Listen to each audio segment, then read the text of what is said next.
The entire climax to Back to the Future. I had seen something in the clock tower on that ledge. It was a ledge about that wide, and I was standing inside looking at the ledge, and I already had vertigo. I just thought, no way in the world, no way I'm going to. Right now, though, we're going to take you from the small town of Hill Valley, and we are turning the corner onto our most famous street. Welcome to the Big Apple, everybody. This is New York Street. Filmmakers love working here on New York Street because you're never going to see it this empty. We can fill the streets with pedestrians any way that we want. New York City taxi cabs, line the sidewalks with trees, bushes, benches, anything that's going to flesh out the life of the project. A lot of famous movies have worked here, you guys. You see this glass and steel structure on your right? The blue windows? That was Oscorp in The Amazing Spider-Man with Andrew Garfield and Emma Stone. Transformers with Shia LaBeouf, that's filmed here on this street. Captain America First Avenger. Many, many commercials and music videos with Britney Spears, Michael Bublé, Taylor Swift. That one filmed here. Depending on how you say the sandwich, but it looks a little different than it did in the movie. The glass bubble's not around it, right? We added that digitally in post-production using CGI or computer-generated imagery because we didn't want to risk seeing the reflection of the camera in the glass over there. Jurassic World, #1 highest-grossing Universal movie of all time. And speaking of that movie, here's a clue where we're going next. On your right-hand side, you have a great selfie opportunity. In the cage, we have Dilophosaurus. Now these are... Wait a second. Uh-oh, you guys, there's no dinosaurs in those cages. They have it surrounded. Look out! Ah! Ah!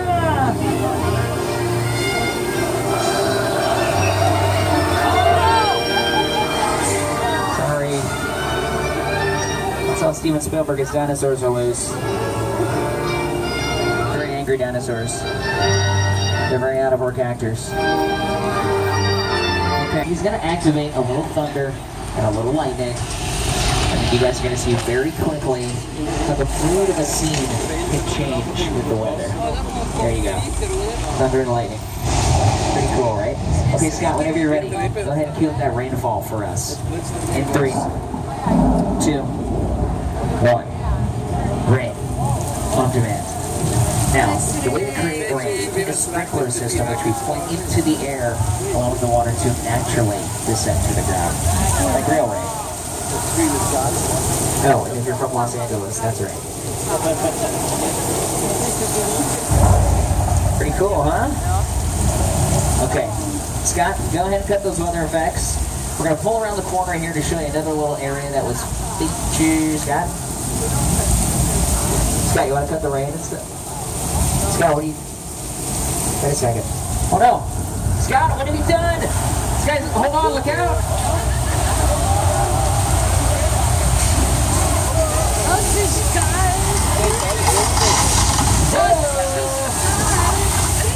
Sorry about that. Scott went a little overboard with the weather effects. You guys, that's the flash floods of Old Mexico.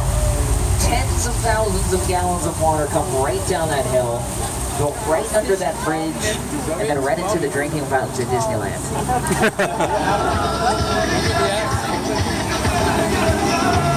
Continuing with the monster theme here, you guys, we are going to drive right past an area where we've brought to life these iconic monster movies. A little bit further down the road are our oldest sets here at Universal Studios. We have our amazing Little Europe sets, which are built over.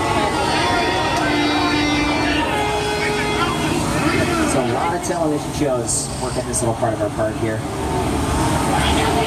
In fact, I mentioned Raisin of a Man. I'm just going to hang out here for a little bit. A little R&R in the town of Amity. So there's George's police boat. He must be under the water. Oh, there he is. George, how's it going? Wait a second. Wait, do you see that? Oh no! George, swim quickly over to the... No, oh no! Oh no. George is being eaten by the shark. Wait a second, George is being eaten by the shark and you guys are taking pictures and cartoon? What is wrong with you? Quiet. We're gonna tell the front office that George is... Uh-oh. Uh-oh. That's not good. What's going on right now? That's a horrible combo. Oh no! Okay, I'm gonna save myself. Jumping off this thing. Take a picture of this car too, please. Oh, no! Ah!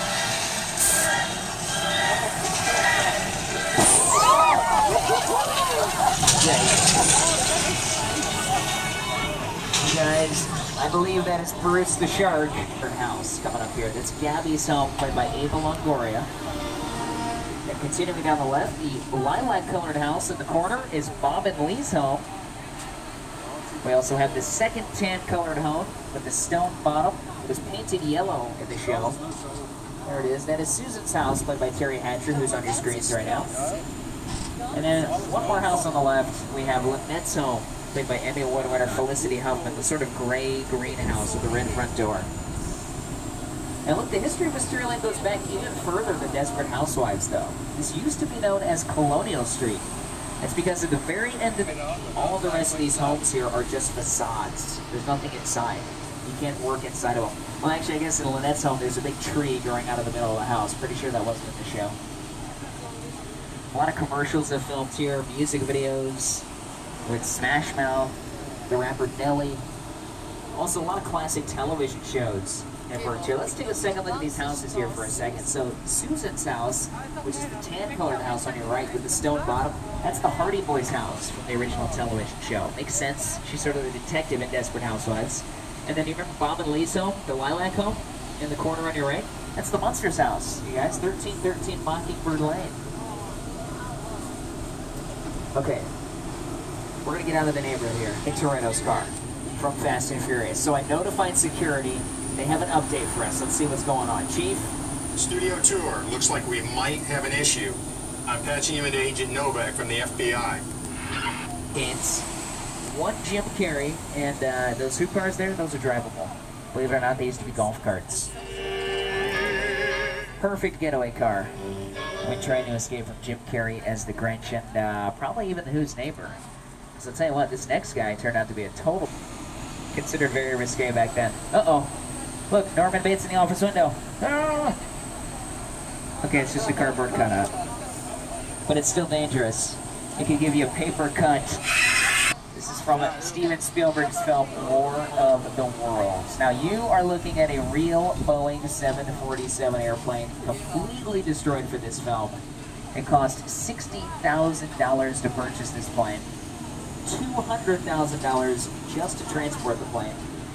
3 months to decorate this whole set for, get this, just 2 days of total production. I think I have those facts straight. Tom Cruise, how am I doing? You're doing good. Thank you. Close your eyes, okay? Now close.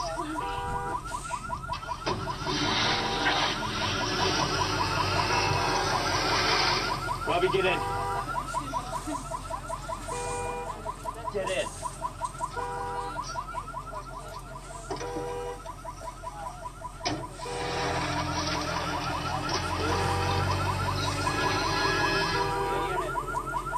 Took over 500 special effects to bring this whole film to life, more than Steven Spielberg had ever used before. Airplane salvage from an airplane graveyard in the Mojave Desert. And the roof was chopped off, not for the film, but just to fit it under an overpass on the highway. Now, to bring to life these incredibly large effect sequences, we're going to be working